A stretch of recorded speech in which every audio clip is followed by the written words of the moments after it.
Welcome back to the Better Than Best Academy, where we have inspiring conversations with extraordinary people. We want to give you the tools and the lessons that you need to fulfill your purpose while making a positive impact on the world. Now, let's dive into today's episode. So, I want to start off by asking you, who is Harlan? Great question. Dude, I mean, there's a couple different answers to that question, I guess. I think the easy answer is just, man, I'm a guy who just loves music. A couple of years, I've come from a musical family. So, my mom was a singer. My dad plays like multiple instruments and sings as well. So I kind of grew up around music, just seeing it everywhere. And I really fell in love with hip hop because of my older brother. I have a big family. I have six brothers. So but I'm lucky to be close with all of them, and my older brother in particular, I'm the second oldest, introduced me to, like, mainstream hip hop and through mainly Logic, which I'm wearing the Bobby Boy Records hat Yeah, right now, which got me into rapping and stuff. You know, I just love music, man. That's really what it comes down to. It's something I can't imagine my life without it. It's something that's carried me through my happiest moments and my darkest moments. So I feel like and my identity really stretches in just, my faith, which I try, not to shove too much in people's face, but I have a really strong relationship with God. And that's something that's really kept me, sane, honestly, through yeah, life, just the craziness that I've experienced. So I think I find a lot of myself in my faith and just my family. I love it, man. And I love that faith is a foundational piece of all that we do. And I agree. That was me in my 10-year rap career was definitely faith played a big part of it. Obviously, like you said, not shoving it down people's throat, but it's gonna come out, it's we express what we live and what we Yeah. experience, so it's Yeah. obviously gonna come out in what we do. Man, what's been the most rewarding part of your music career so far? The personal growth, dude. Love it. Like, I don't think I've nothing has, like, taught me, like, patience and presence and courage, like, the pursuit of this vision of mine. I mean, when I started, I was 18 and I'm 22 now. So I was 10 years old, man, before I even allowed myself to start rapping because I was so scared. Like, I just felt like, what do I have to rap about? I'm this white kid from Arlington, Texas. Like, I just felt like I didn't have like a story to tell or like anything like that, which is crazy because like, we'll get into it more, but like I've had a crazy upbringing and a crazy life. It's been wild. But I just felt like I was just like, I just didn't think I was cool enough to do it. And I think that's something that stops a lot of people is that we're like, as you hit the first roadblock of like, oh, I can't do it. It's like, okay, then you just give up. And so I waited a long time. I was always writing songs. Like I was a songwriter, but I was writing, like I started in worship music. I was raised Christian. So like, all of that was what I began in, but I just had a love for hip hop so much. And I was like, man, I just would love to rap. It would be so dope if I could do that. And eventually I don't know what really clicked in me. There was just one particular day where I was like, I'm gonna stop listening to that voice and I'm gonna start listening to, things like it's really Logic. Like I owe it to Logic because I'm a big Logic fan and I love that he preaches positivity, peace, love, and positivity. And I think just that overarching message of success or and pursuit of your dreams, regardless of the reward, right? Like doing it because you love it, not because anyone's gonna like it or anything else. And so that I was like, what if I just listen to that for once? Like I'm just gonna just do it. And I just started writing raps. At the time, I was working valet. I would show my raps that I wrote to my friends at the valet I love stand. it. They would support me, man. They were real, that was back when I like, I think I had potential, but I think they were just being more nice than anything Right. else. Like, you know what I mean? Because I had nothing recorded. I had nothing to show for it, man. And so I struggled to believe in myself. And yeah, so but over time, I just really began to push and try to teach myself.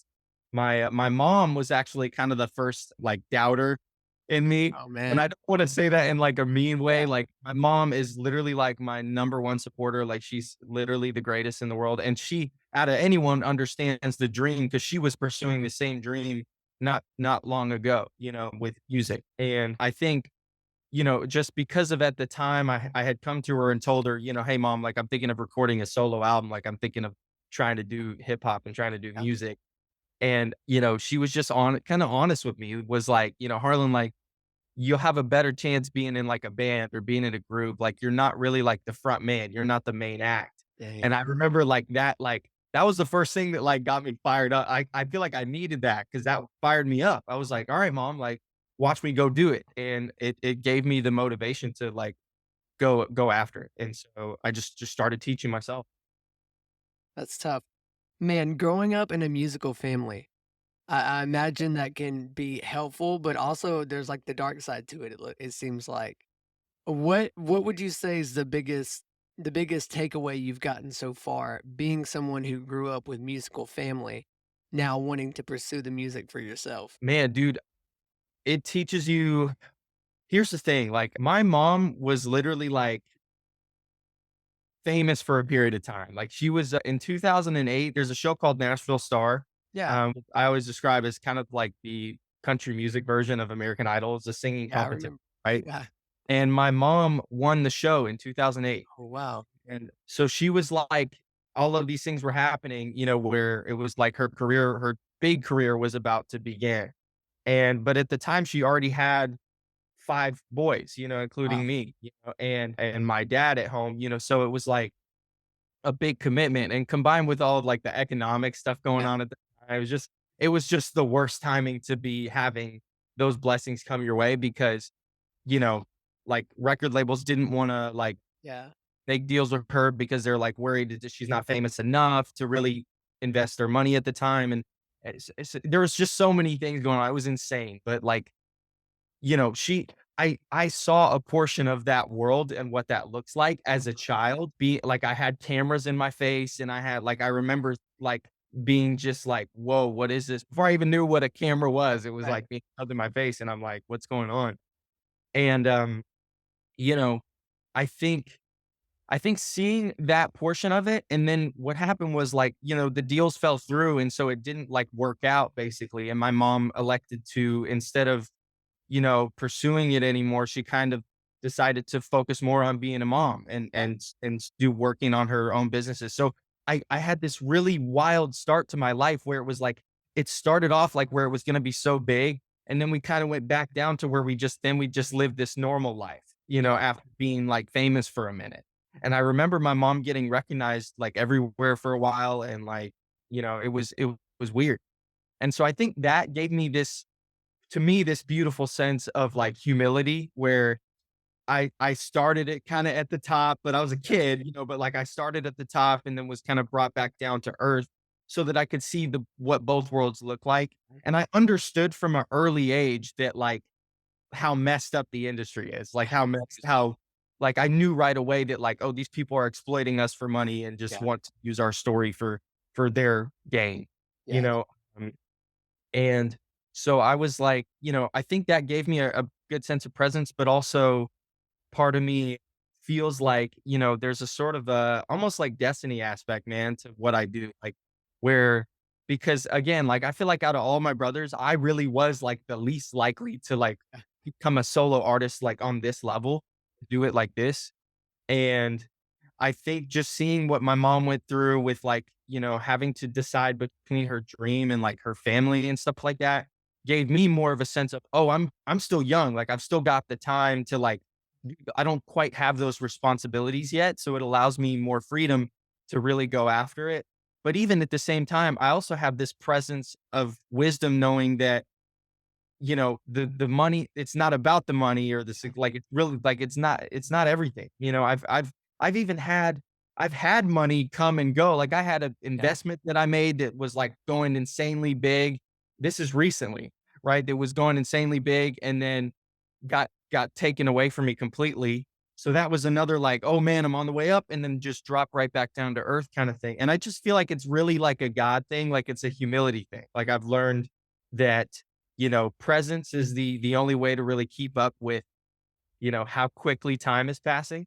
And I'm truly just at this point in my life, I'm just trying to soak in everything and understand that, I do have a greater purpose and the destiny, but I really want that to grow through where God wants to take me. And I'm not always perfect in how I glorify him and how I do things, but I know that like that I do have I've felt him speaking to me like from the very beginning of this journey, and particularly through just seeing what my family has gone through and, how they support me now and how just incredible it's been. I think if I didn't have the foundation that I had, I think I wouldn't be able to have the head on my shoulders that I do that prepares me for the day that I might really become famous or have those opportunities. I'll be able to have a lot, I think, thicker skin to be able to face it, and know how to navigate that world. For sure, for sure. When you hear the word success, like, what do you think of? How do you define success? That's weird. That's a good question because for me, it's ever changing. But to be honest, like to me, success is just like present. I mean, at the end of the day, like if you're searching for like more out of a sense of like not having enough, then you're not even gonna feel fulfilled anyways. You're just gonna constantly not feel like you're enough. And in the same sense, if you have no goals at all and you're, you know, like too soaked in, I guess, then you're just gonna get depressed because there's nothing that you're aiming for. It feels like, oh, why am I here? For me, success is what I'm living right now. 3 years ago when I started, dude, making one album was like impossible in my book. Yeah. So I was like, now I have 8 albums. Come In on. 3-year period, man, I just worked really hard and, like, it helped that, like, COVID happened. That allowed me a lot of time. That was the blessing in disguise for me was that COVID allowed me time to teach myself. I used to make that excuse all the time. I don't have time to learn how to produce music. And finally, I was like, "Why am I making excuses?" And now I've got all the time in the world, and then I realized post-COVID that, I always had time. I just didn't want it bad enough. I didn't wanna prioritize it enough. And it's wild, man, because I'm actually working on an album about this, where I really talk about how this pursuit of music has affected my life, my personal life, and how, you know, I'm already living like I've already done everything I never thought I would do, which makes everything else in the future seem so easily attainable. Like it's wild. Because I've done because I didn't listen to the me that was doubting at the beginning. I just decided, you know what, I'm gonna fully believe. And I think that's really success. Like success is listening to the voice of positivity that's in your mind. That small part of you, it's in all of us, man. There's a small part of you that knows that, maybe I could do this. Maybe I could write a book, or maybe I could write a movie. Maybe I could write a script or write a song or draw or whatever it is. It doesn't even have to be creative. Maybe I could start a business of some kind that's like could grow to this level. But like we stop ourselves, man, so much because of we create problems that haven't even happened yet. Like I say that one a lot. I'm like, I'm not going to create a problem that hasn't occurred yet. Like, Come why on. am I worrying about a problem that doesn't even exist? It's in our minds. In fact, I'm trying to read a lot more books lately, and I've been Love reading. it. There's a book called The Subtle Art of Not Giving a F, right? And it's Yeah. a great book. And I think he mentioned in that book, like citing another book where he was saying how like when there are no problems, the brain finds a way to create them. Exactly. It's a habit of the brain to have problems to solve because I think truthfully more because it keeps our brains active. Like we need Exactly. problems, right? Like if there's no problems to solve, you're just sitting there. It's insane how unsettling it is to be in a good place Yeah. Wild. sometimes because you're like, what's the catch? What's going to Yeah. happen? But that's why it's important to like maintain and have goals so that you still feel like you're making progress, right? And you're still moving in a direction so that you don't get too caught up in the now as far as like, oh, I'm just paranoid now, like, oh, waiting for Yeah. the bad to happen. Like, no, you're allowed to have good seasons of your life. There's also going to be bad seasons, but like, allow yourself the idea that you might have a great next 5 years might be the incredible, and you might have nothing major bad things that will happen to you. And it's just finding that positive like balance for me, I think is the biggest definition of success. Just acceptance of those problems that you're going to face in life and doing things because you want to do them and not letting fear stop you because people talk about like courage, right? Like, oh, courage is like, oh, you're so brave. No, like courage is doing it even when you're scared out of your mind. I can't tell you how many things that I've done that I have been terrified to do. Like I just played my first big venue ever in January, which is like huge milestone moment for me. It was like a movie, man. And I was so nervous before I got on because I Right. was, oh my gosh. But I also came prepared. Like, I come really prepared, man. I'm very serious about this stuff. Good. Like, I'm rehearsing for like weeks up until the show, like knowing what my set list was gonna be. But I even had a couple bad rehearsals, like where like for some reason I just forgot every lyric during the Yeah. rehearsal. And then I got really paranoid. So I was like, oh my gosh, am I just gonna just, screw this whole thing up? And but it didn't stop me, right? I kept rehearsing, I kept going. I showed up to the show, even though I was terrified. I was backstage all the way to the moment that I was about to run on stage, man. I was terrified, you know, but I was also exhilarated and excited and I couldn't wait. And I've been waiting my whole life to do something like that, to put myself out there like that. So I was like, I'm not going to waste this moment. Even if it goes badly, I have the awareness that, you know what? This is going to be a great story one day. If it all falls apart, it's going to be an incredible part of my character building because I've seen failures, man, and it just builds character. Man, I love it. With that idea of seeing failures, tell us about one of the biggest failures you faced and how you overcame it. How you learned a lesson from it even. I'm so glad you asked this question because there's one particular, and I don't know that I like consider it like a failure, but I mean, it was a very low moment for me. Because again, it's like the highs and lows, man. God is just keeping me humbled and then showing me what I can have and then bringing me back to earth. And then, it's like this middle ground. So I don't know if you're familiar with Kirk Franklin, Yeah. you know? So Kirk Franklin has a studio in Arlington, which is where I live. Yeah.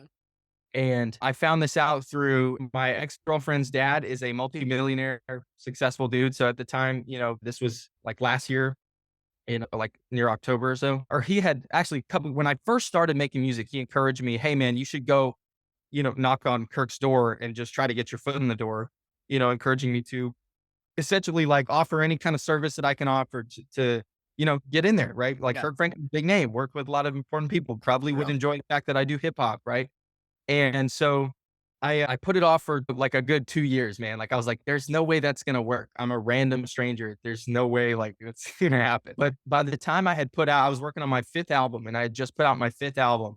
And by that point, I had confidence in myself. I was like, I know what I represent. I know my brand, I know my style, and I know where I'm going with this vision.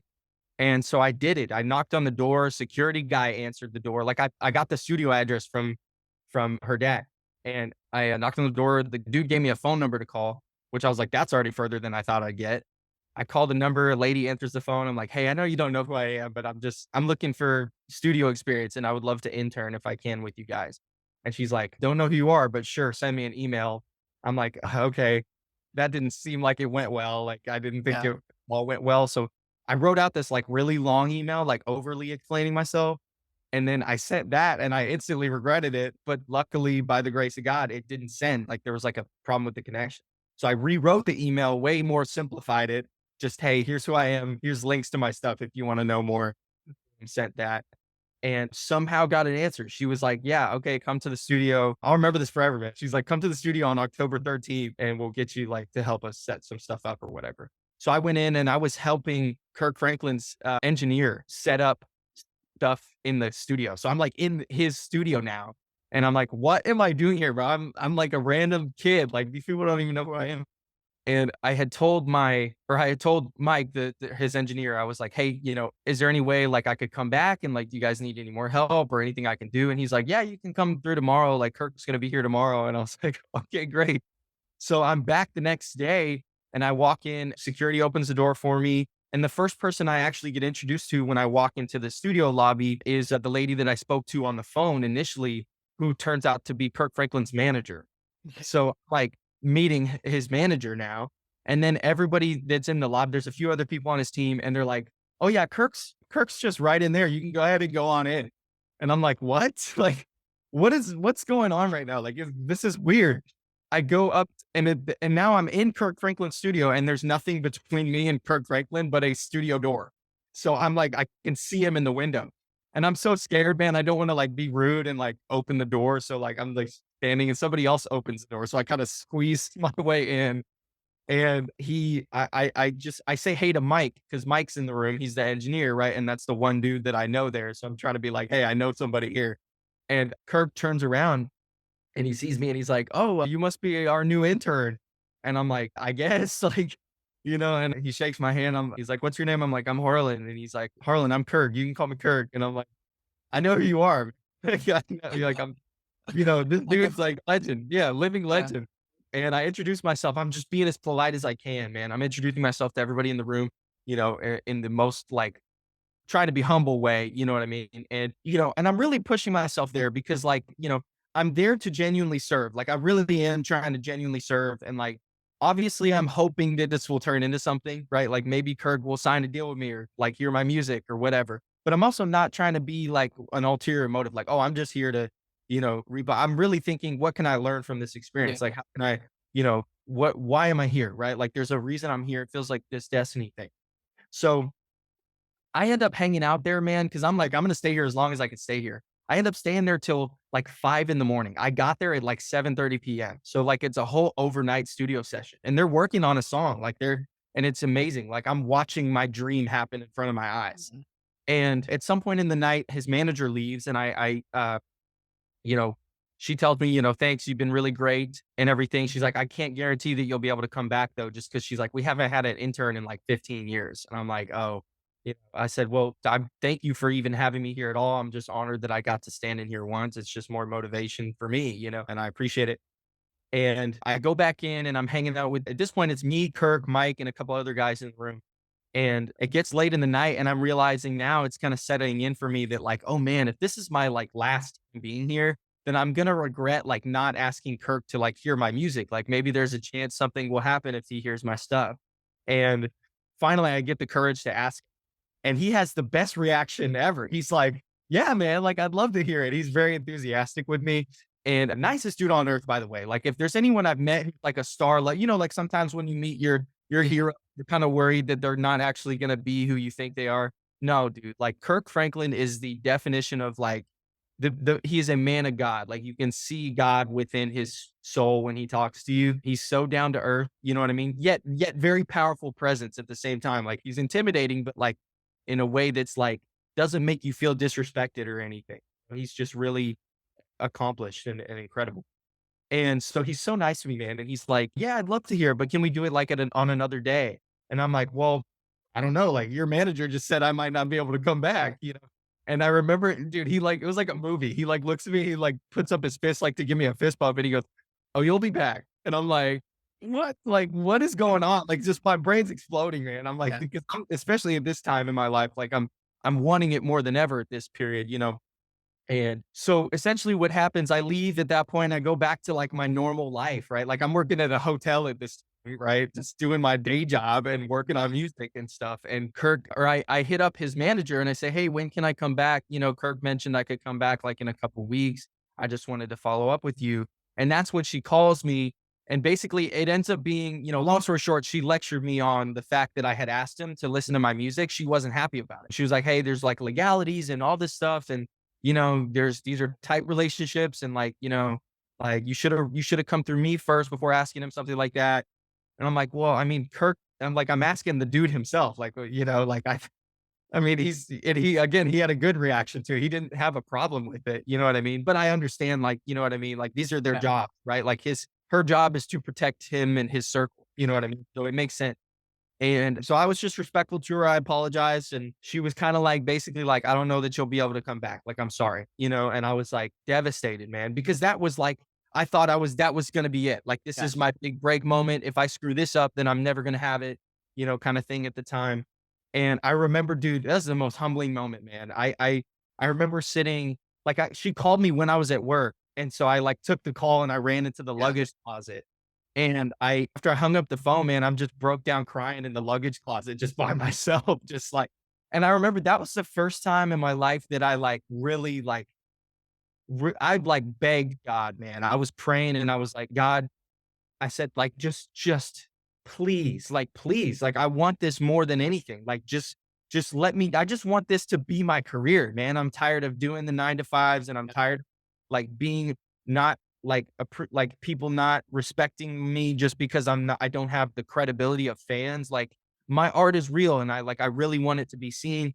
And I was just remember begging him, man, like, just God, I said, "I'll do whatever it takes." Just tell me what I have to do and I will do it, you know? And that I think that was a real awakening moment for me. That was like all right, man, like it's time to go harder because I think that was the first time I also realized that, you know, nobody can do this for me. You know, this is Oh, something that I have to go and get. Like people are going to open doors for me, but at the end of the day, it's my job to do the groundwork. You know, and this is something that I say too a lot that has to do with my faith that I also understood from this experience, which is it's also not my job to do the miracles. yeah, You know what I mean? and Get that's like good. that's for him, you know, Yeah, like he handles this is what I say. This is the deal I have with God is I allow him to handle the miracles and I handle the groundwork. When yeah, he gives me an opportunity, I don't waste it anymore. You know what I mean? I I love don't that. take a chance. I say, you know what? This is the opportunity. You know, they say luck is when preparation meets Yeah, opportunity. That is a really important quote that I don't think people get enough. It's, right. I'm not kidding you, man. That's the biggest accomplishments I've had since then have been because I came prepared whenever those smaller opportunities came. For example, the reason I played this big venue is because I played at a record store owned by a guy who performs at that venue. And when I played at that record store, he offered me a chance to play 2 songs. I came prepared with 6 songs, and he had other artists that were ready to go, and they didn't show up. But I showed up, and I showed up with 6 songs ready There to you go. go. So he was like, "Dude, it's your show." And so I performed 6 songs by myself and made it my show, and because of that, he was so impressed that he was like, "Hey, man, you need to come play at a venue. Why are you just playing at a record store? Like, you need to come play with me, come open for me at my next show." And that is what it is. That is the hustle. And now I can have the pride of saying, you know what? I earned that myself, not because somebody handed it to me, but because I worked hard for it.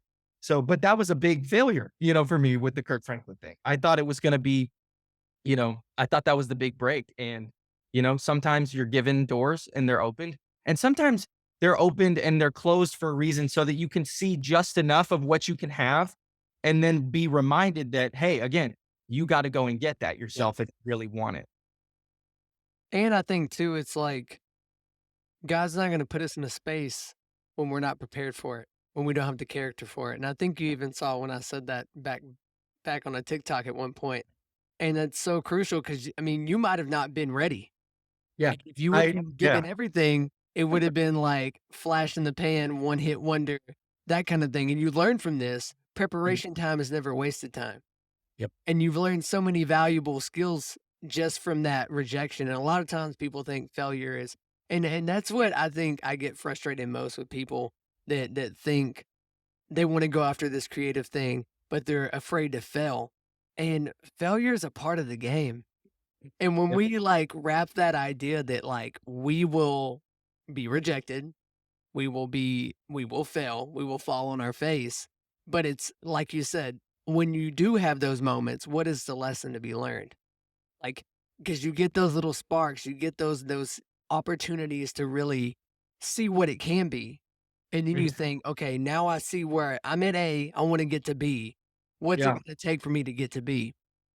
And we wanna go A to Z sometimes, like, we see Z, it's more like A to Z, and we gotta get to B first, and Yeah. our And character's that's what gotta get to stops B us first. a Yeah, lot and is you man look and at the mountain of yeah, things, you know? exactly, man, and I love how you came prepared to that little show. It's that Yeah. idea, you know, even in the Bible, it's when you're faithful with the little, you'll be entrusted with more, and There's no way, dude. It's crazy. The fact you just said that, man, I was driving home last night and my Bible app popped up that verse. That's crazy, dude. That's like a God moment for me right there. That's a for sure. sign there for me. It's just another reminder to you even. I wanna encourage you with that. Keep being faithful in the small because it's over time when your character's ready and when the timing's right, Yeah. it'll be right. But again, it goes back to in the waiting season, because a Yeah. lot of people probably listening at home, you might feel like you're in the in between. Like you're sick of your 9 to 5, you've got these big dreams and these big visions, and you're somewhere in the middle. You've seen maybe a moderate amount of success, maybe you've seen plenty of failures, but what are you gonna do when you're waiting? What are you gonna do in that preparation time? That's what I encourage you and everyone at home, just that reminder of waiting time isn't wasted time when it's used correctly. Because I can think there was plenty of times to go back to a relationship turn is I went right before I met my wife. I had like I want to say it was 4 years of singleness. And, like, I dealt with a few, like, pretty bad breakups. I was, like, in the in the depths of despair when it came to that, but I got encouraged by one of my mentors, and they were like, "You just gotta work on yourself in this season, and when you get completely whole and your character is built to what it's gonna be, when you look over and see the person running." 'Cause for me, it's my faith, like, running after God. When you look over and you see someone running at the same pace as you, you'll know that's it, and that's the time, and but it's you running after that thing, and it's you committing to the personal growth in that season that's gonna get you the person that you're looking for. Because could you imagine, like, say you got that opportunity with Kirk Franklin and you weren't ready, and Yeah. he listens to the song, and that's not your best work. And Yeah. he's like, "Man, I appreciate your Harlan." You know Yeah. how he talks. Yeah. You met him. He's like, "I Yeah. appreciate your heart, man, but that ain't it." Yeah. Like, think how much more crushing that would have been Yeah. to know And that that ain't I it. actually ended up getting some closure from that because For sure. almost a year to the day later, I was walking through the hotel that was working at the time whenever I was at Kirk Franklin's, but I'm not working there anymore. I was walking through that same hotel and Kirk walked through the front door. And I was like, "What? Like, what the hell? Like, what's going on?" And he walks in and I was like, Mr. Franklin?" Like, and he turns around and he recognized me. It's been almost a year and he That's recognized me. awesome. And we had a short conversation and he actually asked for my number. And I was like, "Yes, yes, you take my phone number." You know what I mean? And he hasn't hit me up yet, but I Yeah, gave it to him. I was like, "Yeah, I'd be happy to give it to you." And we had a short conversation. I remember telling him, you could see on his face that he like kind of felt bad about what happened and almost like he really did want to help me. sure. And he was like, "Harlan, I don't know how much I can do for you, man." And I cut him off there and I said, "No, Kirk, I don't think you understand." Like I was like, I'm like, I'm just thankful that you recognize me and I appreciate you for remembering me. And I said, "Look, I got a vision and a dream of my own and I'm going to get it regardless." And that was like the coolest moment ever, man, because it was true closure. I got to like actually tell him like, "Hey man, like I learned the lesson. Like I know what to do now." And I think he saw that like, and like I said, man, I wish I could I wish I could show you like the amount of Yeah, like, you can really see God in this guy. The way he looks at yeah. you, it's like really just truly spirit of Jesus. Like, in him, and I love seeing that. So it was good to have that closure too, because that kind of gave me like, oh, he didn't forget about me. That's nice. Like it's like clearly I made an impression that was good. I did something right, and I just got to keep going with it. I love it, man.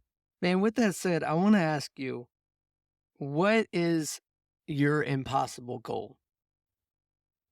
Good question. My impossible goal, I think, is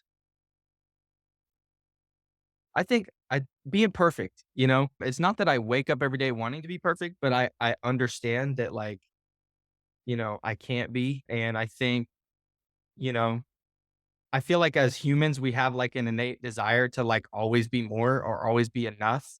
And I honestly, this is something I kind of struggle with the past 3 years that I've really been learning recently is that like, I'm enough, man. Like I went through a dark period. My grandma passed away. That was a big thing that dove me into music. Like she died right before I started teaching myself to record. And I think that's part of why I have 8 albums because I dove so deep in that I was like, it was from just pain and grief. Now I create from a place of love and joy. And so, for me, I really overcame that pain and I grew and I became confident, man. I wasn't confident 3 years ago, like I wasn't outgoing as much as I am today. Definitely wouldn't be going and standing on a venue stage like I just did in January. And I don't know, man, I feel really blessed in my life. And I think that's just something, like I said, presence is what I've been searching for the past 3 years, but it was all in the wrong ways because I was, thinking, I kept thinking I'm trying to make it out, right? I'm trying to make it out. And I'm not trying to make it out anymore, man. I'm trying to live in it. I'm just living it. This is the dream, man. This is the dream. The dream is like going after it every single day and just doing it because you love it, but also not overworking yourself, man. A lot of people like, I don't think it's bad to have like motivation and like and drive and discipline is extremely important, but also like remember it's okay to like rest. Like don't burn Oh, yourself yeah. out Come on. because oh my gosh, like I've spent 3 years burning myself out because of people who like encouraged me that that was the right way to Yeah. do it. And I completely disagree. I think finding presence and taking your time is ironically the fastest way to get there. Slow is the fastest way to get there. I love And that. accepting that I'm not gonna be perfect. I'm exactly what God created me to be, and I'm working every day to try to be a better man and be, positive, and I'm just gonna keep staying present, and hopefully things continue to build. I'm just thankful for how far I've already come. It's wild, man, so Man, I love that distinction you just made, that you realize that perfection isn't obtainable and it's not the goal to go after, and how presence is more important. And being present in this moment right now, man, that's so huge. And it's great that you're already beginning to get a grasp of that. What are you doing to almost catch yourself to be more present in your daily life? well, I go to therapy. That helps a lot. Love it. See, We support therapy around yeah, these I parts have for an sure. incredible therapist. Her name's Nakia, and I think that's a big thing. Honestly, it's got me through a lot right now Yeah, because I've gone seriously. through a lot. I had a crazy month. My grandpa now passed away on my mom's side as well, Awful. so it was a big loss, and it's been wild, but I have people in my life who genuinely support me and real friends who are and peers that are, in this game with me. And I think that just reminds me because I respect these guys that do hip hop that are around me, in my circle. And I think, like if these guys respect me on their level and I think they're so dope already, it's like it just feels like I've already made it, man. Like I'm already here. And so I think just gratitude. Gratitude keeps you present. You just have to remember like, Good. "Oh, wow," like, I have so much. I'm gifted with so many things, and, I just don't wanna forget the blessings because especially if this does really take off, man, to that level, like, I always say, "Thank God I didn't blow up, man, for my first album." Like, oh my gosh, like, you're so right. Like, I did not have the character back then to handle it. I was such a kid, very naive. I would've signed the first deal that came my way, and it would've just been, a You'd have been disaster. locked. They would Yeah. have owned your whole persona. Yeah, instead, I'm building a brand with my best friend, who's my manager, and we're doing it together. Like I have a team of my own, that we're building and working together. And, I'm just so grateful for that, man. And I think, yeah, just finding presence and keeping good people around you. Who you surround yourself with is who you're gonna end up being. So you gotta be around people that make you feel great and remind you how valuable you already are while also still pushing you to say, "Hey, don't forget to keep going after those goals and don't give up on it." And again, it's not always you're not always gonna be that's the irony of it. It's like presence is accepting that sometimes you're not even gonna feel present. Like it's almost like a weird like fourth wall breaking thing. There's so many like levels to thinking, but I just try to trust God. My faith too is the biggest thing, man. I put everything in his hands that I can't handle. And I think if I didn't have something like that, I truly feel bad. Like this is no disrespect, but I feel bad for people who don't have that because I can't imagine if I didn't have that. If I didn't have somebody to give it all. Because again, I know I'm not perfect. I know I don't represent what a perfect Christian looks like, but I genuinely love everybody equally and Yeah. try to, put that out in my work the best way that I can and even just live it out in my life the best way that I can. But most importantly, I think if I didn't have that relationship, man, it would be really hard. So I encourage, I mean, if there is anybody listening like that is like struggling to hear that voice, just find time and like really search for it. Cause like, he's listening. I promise you he's listening, man. And I've experienced moments where I felt so lonely, but literally seen miracles, man. I've seen too much to think that there's nothing out Yeah. there, you know? So it's been a great journey, man. Yeah. He's too good not to believe, right? That's what the Yeah. song says. Yeah. Man, I love that. And I want to circle back because another thing that I was reminded of when you were talking, but earlier you talked about you got into a space of feeling like you need to make it. And I Yeah. feel like that's such a crippling mindset to take on as a creative. Yep. And I love to always reframe it this way is like we're not striving to become someone, we're coming from who we already are. Yeah. And it's that idea of like when they were making the sculptor was sculpting David, and they were like, "How did you create this beautiful masterpiece out of a huge slab of marble?" And he was Yeah. like, "I just chipped away the things that weren't David." And I've made that like my life That's a journey. legendary quote. Yeah, like, dude, the dude was fire, like, not Yeah. only could he sculpt, he came in with bars. And Yeah, literally. that's shook me, and I've always carried that because God has already created you exactly how he wanted to create you. But it's our experiences, it's sometimes the negative voices we listen to, we start believing, we create these whole stories outside of what God's story is for our life. And it's relearning and rediscovering who he says we are. Yeah. And it's when we do that, that's when we're able to live the fulfillment. That's Yeah. whenever we're able to achieve the things we wanna achieve. Because honestly, at the end of the day, like we mentioned earlier, achieving amazing things is great and it's noble. It's a noble effort, but at the end of the day, it's not worth losing your whole soul for. Yeah. But And man, I people, wanna I wanna take it a step deeper with this next question because I think we're in a good space here, and I yeah. feel like you're gonna answer this really, really honestly. Is why when you hear this question, what comes to mind? Why are you here? Why am I here? I hear that as a, purpose question, like, why am I on planet Earth? And honestly, I truly feel like I'm just here to love and here to inspire. I'm here to soak every moment in. I often feel like I have been given a second chance.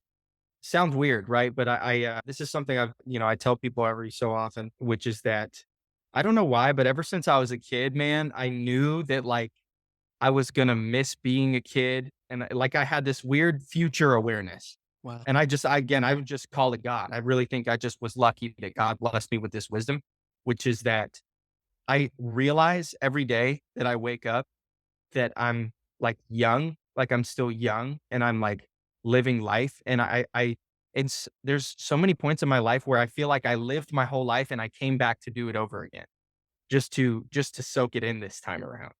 And I still feel the emotions, right? I still deal with the loss and the pain and the grief, yet I feel like I have the answers in the sense of seeing the greater picture, right? I understand like but again, it's amazing how unsettling, like I said, it is, right? Is knowing your purpose is really scary too. Because I feel like I know my purpose, which is rare. I feel like most people don't really know or don't have a full answer.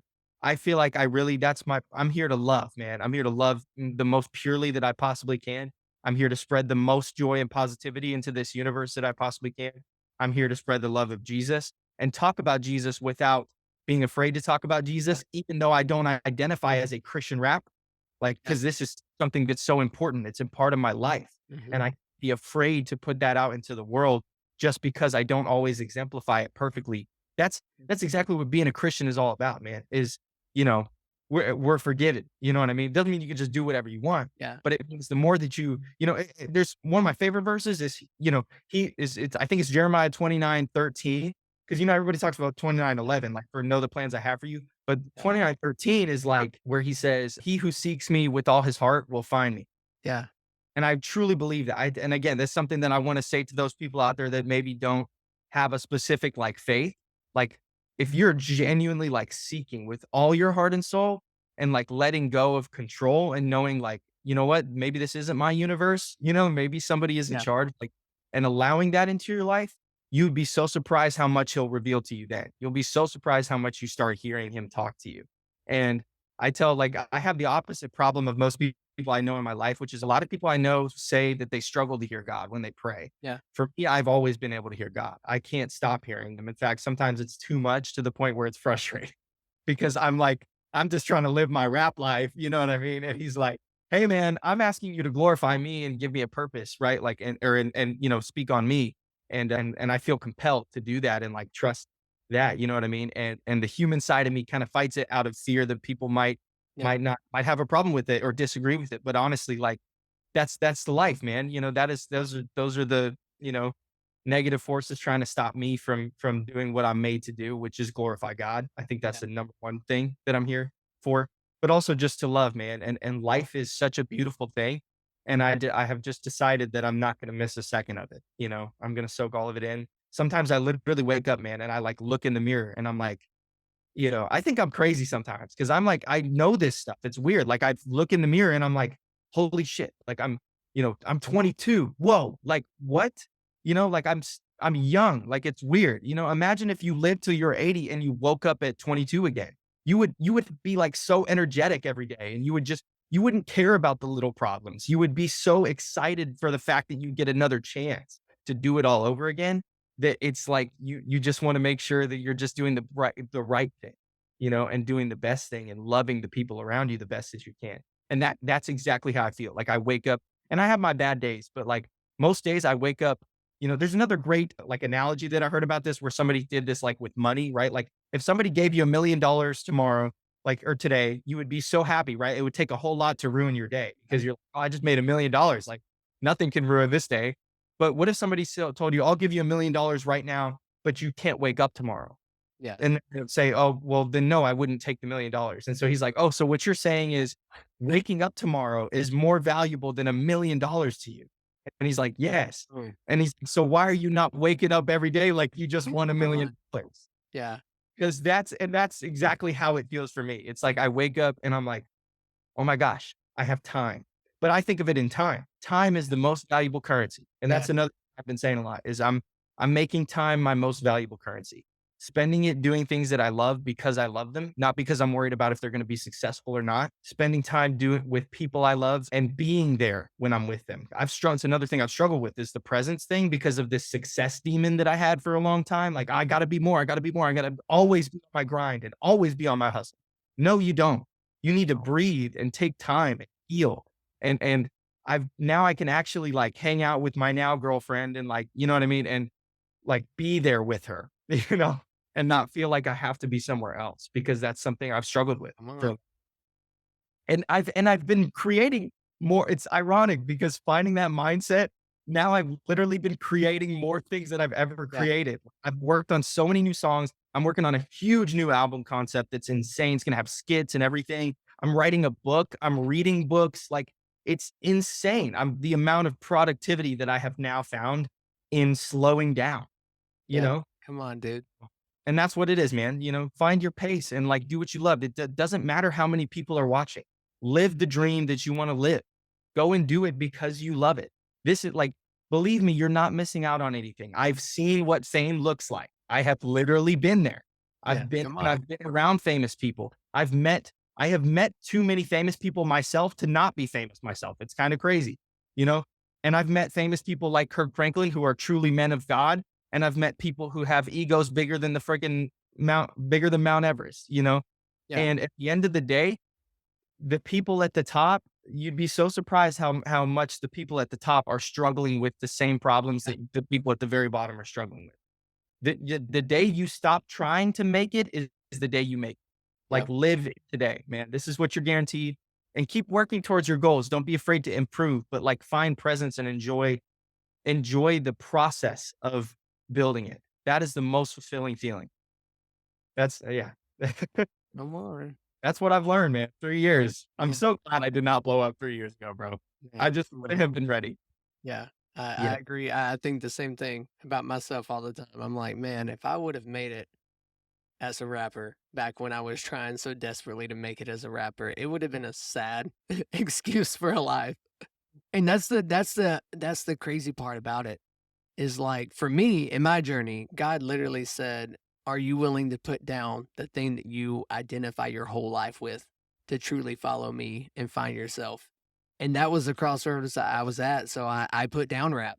My last song was my best performing song as far as like getting recognition and all that.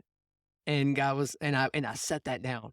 It was Yeah. wild, and for a moment there, it was slightly depressing, but on the other side of that, man, what a life that I've been entrusted with since then. And Yeah. that's the question that I'm not at all telling you to quit rap by any means, but I would say a good No, but question. that's the question I've been compelled with, man. Yeah, yeah, it's that Very question of like, "Is this really all you have for me?" Like, that's the question to ask God is like, "Is this what you want for me? Is this yeah, your will for my life? And is this all you have for me?" And that's yeah, the thoughts that run through my head on everything I do. Because, like, yeah, I'm going to listen to the call, Imma answer the call and be as obedient as I can, and I'll run with that until he's like, let's make a pivot." And yeah. I think that's so important, and man, that whole tangent you just went on was fire. I want to Thanks. give you props for just listening and being self-aware so early. It's like you said, you're 22. I'm about to be 30 next month. So like I in the last couple of years it's just been my real self discovery. And Yeah. I commend you on doing the deep work because a lot of people don't want to do the deep work. A lot of people don't want to get therapy. A lot of people don't want to get mentors or coaches. But getting those things will definitely get you further faster. Hey, I just wanted to pause here and give you the opportunity to either apply to be a guest on this show or give you the opportunity to work with me as your coach. To do that, you will find either of those links in the description that'll say either be a guest on the show or book a free 30-minute Zoom discovery call. Each path will get you headed towards living your most creative and fulfilled life as you learn to live better than best. All right, now back to today's conversation. But that's the beauty of it. Further faster isn't always what people think. It's like you said, it's slowing down. Like I tell my client all the time, like that's one of the first things I tell them, slow down. The fastest way to get to where you want to be is to go slower. Yeah. And it's hard when you've been given this sense of high achieving, high performing, like when you get this passion about something, you want to run after it every second of every day. Yeah. But it's like you just said, you made more time for rest and you've had more time doing the things that you need to do and want to do. And Yeah. it sounds like such a paradox and it's wild. Yeah. And it's like the principle of giving, you know, tithing. It's the principle Yeah. of we give God our first 10%. And on paper, in the natural, that seems stupid because we should only have 90% now. But somehow we get to the end of the year, the end of the month, and we've got 110, 150, 200%. And you're like, how, how? And it's like Not to mention your spirit feels. yeah, like the kingdom of God is upside down. Yeah. And I love that perspective is like, and it's not the upside down in Stranger Things by any means. We're Yeah. gonna Yeah. talk No, about it no. first. Yeah. Like it's like we're living in the upside down, and Yeah. the real reality is the opposite. But man, I love all of that and what you're about, and I want to encourage you and give you your flowers now. Keep going, keep Thank doing thank what you're doing, and I want to remind you that you are enough, thank you. and that even showing up with your experiences and you choosing to make God a priority, that's only gonna take you even farther. And I It's want some shift that I've noticed in myself too, like literally like I'm praying that now. You know, yeah, I didn't used to pray that, but like because I was kind of trying to avoid it. But yeah, I've for sure. more and more I've been praying like, all right, God, like what do you want from me? You know, Come like on. show me what you want from me. Like really just show me. Because I don't know, man. You know, I might end up having like, all of this is part of the testament, you know. Yeah, And I hope that one day, it just well, however it turns out, I'm very happy. I'm very proud. And like I said, I feel like I've already made it. I've done so many incredible things. So come on. just glory to God. I would not even be here, man, without him. There's one last crazy story. I'll paraphrase it, but Yeah, for sure. like, miracle. This was the first big miracle that happened to me in music, like or in the pursuit of hip hop, which is that when I was first starting to record, I was recording with a stage mic. I didn't have a microphone, and my mom gave me an old mic that she had. It's a AKG C214. It's a pretty nice mic, $400 microphone, like real studio mic. Yeah, And she was like, "Hey, this thing is broken. Like, it doesn't work, but I figured you probably maybe could fix it and you would use it more than me because you're recording music now." And this is when I was working on my like first album, before I was working on my first album, or yeah, when I was working on it. And she was like, take this mic. And I was like, okay. And I tried every which way to plug it in and make it work. And it just was just totally broken. So I put it on the shelf in my closet studio at the time, which I probably noticed I have 3 projects called Closet Studio because it's all like talking about where I came from and stuff. It came time for me to record my second album, and I had enough money at this time now to buy a new microphone. And I type in like best good starting studio mics, and one of the first options that comes up is the microphone that's sitting in my closet right over here. And I'm like, God dang it, like dude. And I was like, if only it worked. And I got up out of my chair, man. Like, I'm not even joking. I got up out of my chair after looking at it on the screen. And I go and I pull the mic off the shelf and I sit down in my studio for a minute. And I literally just would like got serious, just had a moment and just tapped into the spirit. I was like, you know, and just prayed. I said, you know, God, like I feel really discouraged right now. I had just put out my first album. In my young, naive mind at the time, I thought it was just gonna blow up. And I was like feeling just like, what's the point now? I put this whole album out and no one's even noticing it, you know? And so I was like, I said, I just need a sign that like this is what I'm meant to do. Like if this is what I'm supposed to do with my life, you know? And I said, if that's the case, then I need you to make this microphone work for me right now. And I plugged it in, man, and literally like boom, it was on and working. Come And on. ever since that day, that microphone has never failed me. In fact, I still use it now. I have never used any other mic. It's all, or I mean, sometimes I'll use my stage mic for other stuff, but like it continues to work. And so I always tell people like my microphone runs on faith. That's what I say. I love it. Runs on faith. As long as I continue to have faith and believe in my dreams and continue to pursue what I love, it's this thing is always going to be running for me.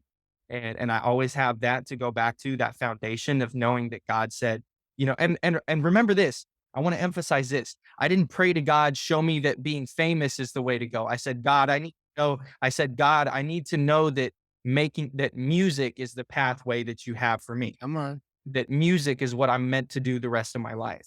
And he answered that prayer for me. And now at this point, it's very clearly been answered that I mean, dude, I'm almost gonna cry now because I just can't believe like I do stuff on this level today. Like I have 8 albums. It's insane. Like I literally was just such a geek kid that just loves outer space and just stuff like that. Never thought anybody would take me serious as an artist. And now I'm at a point where I'm working with people on that level that are so talented. And again, like forget the fame, dude. Who cares about the fame? Like I've done everything else I've done is literally was impossible in my mind 3 years ago. So like, that's why it's like fame doesn't it's like it's a byproduct, dude, Yeah. that if you get famous, that I'm never gonna look at that as the goal. Like, fame is a byproduct of my success. I'm already successful, man. I'm already out here pursuing it. But that's the miracle, man. Like the miracle of God, just the way that he speaks to you when you ask him. Sometimes those signs are not clear. And then other times in your life, you get an exact answer right then and there. And that was what I needed. And he knew I needed that. And I'm so grateful that he gave me that because that's my story to share with you. And hopefully the people listening, like Yeah. that will remind them, like, listen, like he's listening to you. You just have to tap in and you also have to let go of your control and say, what do you want for my life? Yeah. I hope I'm doing it right, man. I'm really trying, because at the end of the day, I'm just a guy. Like I've learned a lot, but I'm a kid, dude. I'm 22. I'm still like I'm not naive to the fact that I have a lot to learn still, Yeah. and I don't want to present either that I like seem to know everything Yeah. and have all the answers. I just feel blessed, like with a lot of wisdom and understanding that like life is beautiful, man. I'm so glad to be alive and I just don't want to waste that. So hopefully that helps anybody listening. Like I've also had my low moments. I had to push through literal hell, man, to get where I'm at today. I had Yeah. to push through doubt and I had to push through people laughing in my face and thinking that I can't do this. And I've gained money and I've lost money. Money comes Yeah. and goes. Don't get attached to the money either. Just trust, it's another thing I learned. This is real quick. I know I go off on tangents a lot, but I just feel compelled to say this too. Sure. I listened to there's a podcast and I forget the name of it because like my girlfriend sent it to me. Like, it was just like I listened just to the one episode. Yeah. But it was where they were talking about money and like giving your finances to God. And like when you're talking about like your money, instead of saying, oh, my finances, you say our finances. Like, hey, God, take care of our finances. Like it's a shared thing. Like where and funny enough, like me praying that like has really made a difference because like Oh I'm yeah. I'm broker now than I've ever been, but I feel very fulfilled and I'm like getting by and he's continuing to take care of me where he needs to take care of me. I have everything that I need and that's what matters. I don't always have what I want, but I always have what I need. And that's only because I think just I continue to try to connect with him and allow him to take care of, allow him to have control over my life. It's a hard thing to sacrifice. And I still struggle and sacrifice it, but I'm really working on that. That's the biggest thing I think my goal that I'm working this year is well, just I can't wait to see what kind of person I am at the end of the it's Yeah. Me too. Me gonna be too, wild. man. But so when this airs, you have just released a new single. Yes. So this past weekend, you just released a new single and it's out. Yeah. And everyone listening, I'm gonna make sure that that link is in the description so people go listen to it now. Actually, finish up the podcast. We got a couple more minutes Yeah, left. finish the podcast Then and then then go listen to his music, then go follow him on all social platforms. We'll link those below too. Now, before we wrap up, I'm not gonna I won't take too much more of your time. I know we both probably have crazy schedules. I know my newborn's gonna need my attention soon. yeah. But I want to ask you, do you have any questions for me or did I leave anything out? No, man, I think you know what I really wanna ask you? Honestly, genuinely, because coming from a place of, like you said, you really have, in the sense of reaching that point of being able to let go of that, you Yeah. know? One thing I struggle with, like, myself, right, is, like, the cussing, like, profanity, Uh-huh. because that's a natural way in which I speak on my raps, like, when I'm rapping, and don't get me wrong, like, I did 2 whole albums that were, like, purposely clean, like, out of the delivery to show myself that I could do it without cussing, like, and still make dope tracks. But I think, yeah, I sometimes I struggle with, like I said, I guess giving up that control because I feel compelled at times. Oh, do I need to switch my whole style, like, and be like a, Christian rapper, or can I continue to do what I'm doing?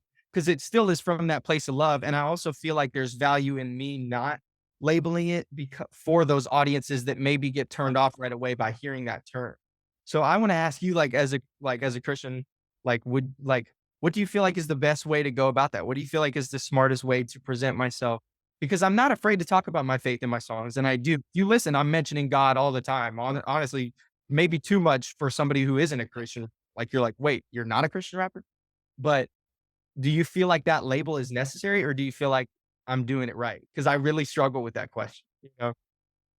I feel like a lot of times we get caught up in right and wrong, not in the sense of like morally right and wrong, but like the small things that don't necessarily matter.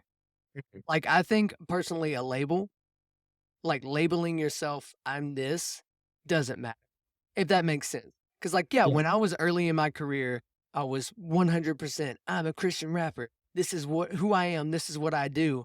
And then we yeah, heard through life the Christian rappers we grew up on, Lecrae, Andy Mineo, all of those guys, they went through almost like an awakening of like trying to reach more by saying, no, I'm a rapper that's a Christian. Like my faith will come out through it.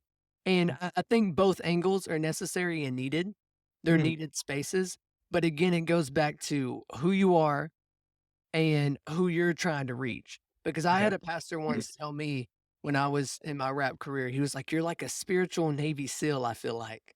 You're like going in." Because I mean, I've done rap yeah, shows where you know, the artist spotlights where you pay to play, which are nonsense if you're out there. Just yeah, let you know where you go, and the only audience is more artists. It's great yeah. for networking possibilities to a degree, but I went to some of Please those, go themselves. and I'm not far from Dallas, so Deep Ellum, I performed at the Quixotic World Theater. I don't know if you know where that's at, Poor David's Yeah, Pub, yeah, that whole a couple of those places, and I performed, and I was, like, the only Christian rapper there. Then I met another guy that was also a Christian rapper, but I never, like, was like, "Hey, my name's" I went by Redone. "My name's Redone, I'm a Christian rapper." I never, like, openly led with that. I just right. my raps. My raps were mostly about God. I mean, as I progressed, I could rap about relationships or just life experiences. And I can remember there was a guy that came up to me and he was like, after the show, and obviously I'm spirit led, I'm spirit filled, I'm gonna be moving Holy Spirit wise. And I tend to preach sometimes during my messages, like not preaching. I'm not gonna give a salvation call or any of that. But I had a guy come up after one of my shows and he was like, "Man, and he caught himself and he was about to cuss talking about my music, but then he Yeah, noticed that I was Christian and caught himself. And I'm like, "Hey, man, I appreciate it. And you don't have to censor yourself around me because yeah, I'm not offended by that." And the only reason I stopped cussing, because I mean, dude, I had the worst mouth. I mean, I grew up listening to Lil Wayne and Drake. I mean, God, yeah, Young Money, YOLO, right? yeah. Like, I grew up in that world. Like, when I first started rapping, I wasn't a Christian rapper. I was definitely rapping about the world. And I was like, I grew up in church because we're in Texas. It's what we do. Like, we grew up in church and like I found God through, and it was actually a rapper, a Christian rapper at a thing that I truly found who God was. But I say all that to say is like, they were outreaching people. They weren't trying to label themselves as something Yeah, specific. They're just simply bringing their personal experiences onto wax, onto recordings. And I think it's going to be more important the relationships and the connections and the opportunities to live out your faith, that's what's gonna speak to people more than just Mhm. labeling yourself something. That's good. It gave me a lot of peace too, because when I did my venue show and I played, like, once I got off stage, somebody had told me that, like, somebody, like, a random person, like, I hadn't even met, like, before the show, they were just happened to be there, and he was like, "Man, dude, like, you really got it." He was just complimenting me, but he's like, "I really saw God in your performance." And I was like, "Whoa," 'cause I'd same thing. Yeah, I didn't go and say, "Hey, I'm a Christian rapper," or anything like that. I just I had this one particular track that was very devoted to God, right? And I did that track. I think but what was crazy is that really touched a lot of the people in the room, and, like, they really loved the song, but mainly too because the song was from a relatable place of, like, yeah, when you aren't hearing that voice, right? And, like, when you're struggling to hear those answers, But I always say too, like, more importantly, like, yes, I'm a Christian, but also, like, I tell people, like, the quickest way to truly find God is, like, where it says, like, "Seek me with all your heart, and you'll find me," type thing, is really, like, that's why my way of saying that is focusing on the relationship above the religion. Like, really, like, have a relationship with God. you're And the is because your religion is never gonna be perfectly on par. You're never gonna be perfectly living it out, right? Like, there's just no such thing. But when you're focused on a relationship with God, it will allow you to hear when he is speaking to you, and that will compel you and lead you in the right direction automatically. You won't be doing things because you feel like you have to get into heaven. You're exactly. doing things because you out of a love for him, you really want to do, which is why I feel so compelled in my heart, right? To, like, make sure I'm doing it right, right? Because I really do have a relationship with God. I'm not a perfect Christian, but I have a real relationship with God. And so I just want to make sure I'm doing right by him. It's like anyone else in your life that you consider close to you. You would want to make sure that you're setting a good example for them. You know that what you do in your life reflects on those that are close to you, your family, your friends, your wife, whatever, right? Like, those actions affect those people. And so, just like any other relationship in your life, when you treat God like that kind of person, it's almost like you want to make sure, okay, this has an effect on how people perceive God, right? Am I doing right by him? And so I really do care about that. And I'm glad that we had this conversation because I want to make that clear.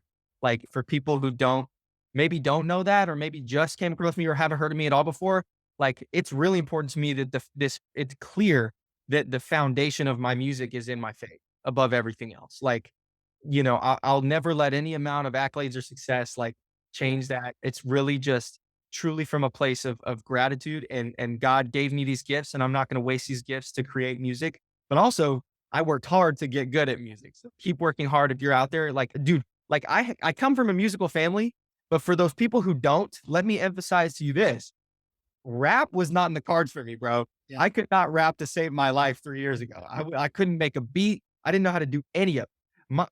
My success in rap has come from me working really hard. So remember that you can become that art at that yeah, level through just time and hard work. Don't neglect the time that it takes, but also, again, take your time, and don't yeah, don't beat yourself up. Like, go after it. You can do it. Doesn't matter if you come from those roots or not. yeah. If you feel a vision instilled in you, there's a reason, man. So go and get it. You gotta cultivate the talents. And to bring it Yeah. to scripture, it's like we are given talents to cultivate them, not to bury them in the ground. And man, dude, I want to keep going on a tangent, but I'm Yeah. trying to hold myself back. But I will say, just because, and it goes back to the label of Christian or not Christian. A lot of times people will say, "I'm a Christian. You're a Christian. Listen to my art. Your Yeah. art's crap, not yours." But I'm just saying, like, just because you choose to follow God and speak about God or do whatever it may be in a certain space, like, it deserves a level of quality, a level of excellence. Now, I'm Yeah. not saying don't just start where you're at and grow, but that's the thing I think people like. They almost don't put the Yes, do effort. consider how you're presenting yourself. Yeah, Yeah. Like, they almost don't put the effort forth. It's yeah. like they can put something out subpar and they want to put it out, but it's just what it is. It's subpar. And I think too when you Or they come get from mad that it's not reaping the rewards, exactly, when it's like, how hard did you really work on that? You made one exactly. beat in your room and you just dropped it instantly and thought it was gonna blow up? Put in the effort. Like yes, rest, don't Yeah. burn out, but put Yeah. in the effort. And again, it goes back to there's a lot of people when it comes to success. they're not wanting to be rappers or artists, they're wanting to be famous. And Yep. if the goal is to be famous and to be rich doing a certain thing, you're You'll never never gonna be be happy. satisfied. Yeah. Never. It's the Because, like guarantees. Yeah. yeah, it's so frustrating, and then now I'm in a space where, like, I'm coaching and mentor people, and that's getting a bad rap. Because again, there's so many people out there that are trying to coach people just to get rich, and it's like, stop worrying about income and worry about the impact and truly, Yeah. like, Yeah. impacting and changing lives because people need that. Like, I've had mentors and coaches in my life that have truly changed my life because they're not tied to, like, the success of themselves. They're truly caring about the person in front of them. And that Yeah. would be one encouragement I have for you. Obviously, I'm not saying you need to become my coach or go get a coach or anything like that. But one thing I would encourage you to in your career is find those people that we need people that can fire us. And I Yeah. don't mean that from, like, we need a boss, but Mhm. I love the way because a podcast I listen to is called The Basement by Tim Ross, and he's a pastor that's a podcaster, but it's just this idea of spiritual authority, and we need spiritual authority in our life, but healthy spiritual authority. Because Mhm. yes, again, it's about the relationship with God, not the religion. But within that, we need someone that's going to, like, someone we look up to, someone that we see we wanna live a life like that. Obviously, we're Yeah. wanting to live like Jesus, but who are those people around us that are living so close to Jesus and like Jesus that we could glean Yeah. from them? And let them have that positive voice in your life because there's so many times we put out things and we're just going around blind with no kind of authority to help guide us, and we'll put out something and it's like, "No, that Yeah. ain't it." And Yeah. I've been protected from so many bad choices Dude. by those people in my life. Sure. And, like, I had experiences where, like, I did, like, a with the whole money thing, it was a personal thing that someone, like, did to me, and, like, I literally wrote a whole diss track, and I was ready to drop the whole diss track. It Ready. was a great track. I was like, "This is gonna blow up. This is how I'm gonna get famous, like, we made it." Yeah, And I'm so glad because I was like, "Let's keep it in the vault for a little while," and, like, I gave myself time to, like, cool down after everything, and I'm so glad because now I'm not gonna release that track. It's yeah, just so 'cause it just comes off so aggressive, and I'm like, "You know what? I'm glad that I made the track," right? Because I was able to let those emotions out through my art, but I'm gonna keep that one for me and allow that to be part of my healing, and I'm gonna put that energy back into myself.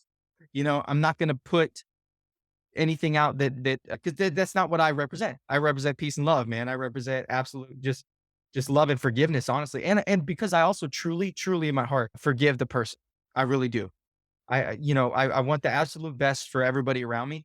And I, you know, I know that what happened between us was because of, true pain that he's dealt with in his life and that I've dealt with in mine. And we're both, you know, we're both two different people. And I respect that. I respect where he's coming from. And I hope that he grows in his journey with the Lord as well. And that we both over time, I don't know, maybe we, you know what I mean? Like it's not like we're gonna be friends or whatever necessarily, but like the point is, like, what happened between us to yeah, me is in the past. So why would I bring that back up through like a direct like diss? I do have tracks that I am gonna release where I do talk about that experience, but it's not in as much of a diss way. It's more of a here's what I went through type way that I had to grow through, like because it's part of my story. sure. But I don't want to get into like all the specifics of that right now. I think maybe later on at some point I probably will as some time has gone by, but it's Yeah. just such a recent thing that it's like crazy. But yeah, man, I'm very excited. I don't know how much time we have left, but the A singles. couple more minutes. Well, yeah, but the single's coming out or it's out now. Yeah, so Yeah, yeah, share a uh, little bit, maybe just, like, 2 minutes on the single yeah, and song's where called people can "Losing find Passion." you. Yeah, the song's called "Losing Passion." I wrote it like a year ago. This is another one of those songs I'm glad I saved in the vault for a while because I was able to remaster it and just make it sound much better. And it really just comes from a place reaching this point that we just talked about. It's a very present point. Like I say, lost myself in a clerical wasteland, fake dreams made of fake plans, fake idols throwing fake bands. I never wanted to be famous, just been painting. That's one of my favorite lines from that song because I'm saying, I got lost in the clerical wasteland, meaning like the 9 to 5, right? And struggling with that. But then having like fake dreams made of fake plans really represents feeling like those people that are just talking about what they're gonna do, but don't actually do it. And then fake idols throwing fake bands, like, you know what I mean? Like these things that we idolize, they're ridiculous, man. Fame is not the the core of it, and even the chorus of the song, I say, "Back in the day, we was different. New worlds collide. Now I'm losing my mind and I'm losing my time and I'm losing myself. I can't feel you beside, so I'm afraid to live, but not afraid to die." Which is, again, one of my favorite probably verses I've written, and but it's the chorus, and that's really exemplifying the point of, how this pursuit of like fame took me so far away from God, where I was like, I know where I'm going when I die. So I'm not afraid to die. I'm not afraid to go Wow. because I know that I have that faith in God. But I say I'm afraid to live because I'm afraid to face the things, the challenges in life in which I might have to face, because of just how much is going on in my life. And so, but it's a really deep single. It's one I've been saving for a long time. I'm excited to drop a single because I've put a lot of albums out. It's been a while since I've had a song that I'm like, this thing is so deep that it stands alone. Like Yeah. this won't be on an album. This won't be anything else. This is its own thing. And don't misread the title "Losing Passion" as, "Oh, I'm giving up on music." Yeah. It's not about that. It's saying losing passion for the fame, and and and in fact, being afraid to lose the passion for music and wanting to hold on tighter than ever now. So yeah, I'm super excited, man. Definitely check it out. It's on all platforms, Apple Music and Spotify. You can find me as Andromeda. KOTAG is always a great way to find me. That's my Instagram. Stands for King of the Andromeda Galaxy. But yeah, definitely check me out. I feel like Instagram is probably the best way to find what I'm, but I'm also trying to branch out and get more on TikTok, more and all my socials. So definitely, but it's all KOTAG. That's the best way to find me through anything. So man, thank you for having me on, dude. I'm so like just honored to be For here. sure, man. All right, as we wrap up, any last words you have for the people listening? That's it, man. Just please do it, man. Like if you love it, just do it because you love it, and have faith. I promise you that God is listening, and in your loneliest moments, man, He's there. Trust me. Yeah, There's good. always somebody there, and there's always somebody, a person there that is out there that is listening, that cares. So, when you have a dream and a vision, you just have to trust it, and trust where it leads you. Don't be afraid to put in the work, and just find your presence. Amen. Thank you so much for watching and listening today. Let's stay connected. You can either click on the video or click that little subscribe button so we can stay connected. And also be sure to follow me on Instagram and TikTok at coach.redwallace to get more consistent encouragement and motivation to live your better than best life.